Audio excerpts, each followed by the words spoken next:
5 coudées tout autour. Le bâtiment qui était devant la place vide, du côté de l'Occident, avait une largeur de 70 coudées, un mur de 5 coudées d'épaisseur tout autour et une longueur de 90 coudées. Il mesura la maison, qui avait 100 coudées de longueur. La place vide, le bâtiment et ses murs, avaient une longueur de 100 coudées.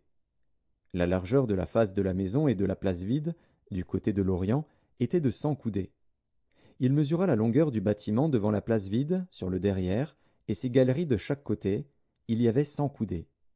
Le temple intérieur, les vestibules extérieurs, les seuils, les fenêtres grillées, les galeries du pourtour aux 3 étages, en face des seuils, étaient recouverts de bois tout autour.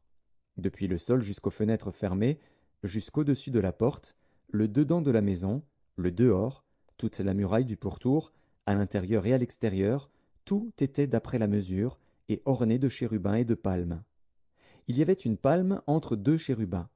Chaque chérubin avait 2 visages, une face d'homme tournée d'un côté vers la palme et une face de lion tournée de l'autre côté vers l'autre palme. Il en était ainsi tout autour de la maison. Depuis le sol jusqu'au-dessus de la porte, il y avait des chérubins et des palmes, et aussi sur la muraille du temple. Les poteaux du temple étaient carrés, et la face du sanctuaire avait le même aspect. L'autel était de bois, haut de 3 coudées, et long de 2 coudées. Ses angles, ses pieds et ses côtés étaient de bois. L'homme me dit, c'est ici la table qui est devant l'Éternel. Le temple et le sanctuaire avaient 2 portes. Il y avait aux portes 2 battants, qui tous 2 tournaient sur les portes, 2 battants pour une porte et 2 pour l'autre. Des chérubins et des palmes étaient sculptés sur les portes du temple, comme sur les murs. Un entablement en bois était sur le front du vestibule en dehors. Il y avait des fenêtres fermées, et il y avait des palmes de part et d'autre, ainsi qu'aux côtés du vestibule, aux chambres latérales de la maison et aux entablements. Ézéchiel, chapitre 42. Il me fit sortir vers le parvis extérieur du côté du septentrion, et il me conduisit aux chambres qui étaient vis-à-vis de la place vide et vis-à-vis du bâtiment, au septentrion.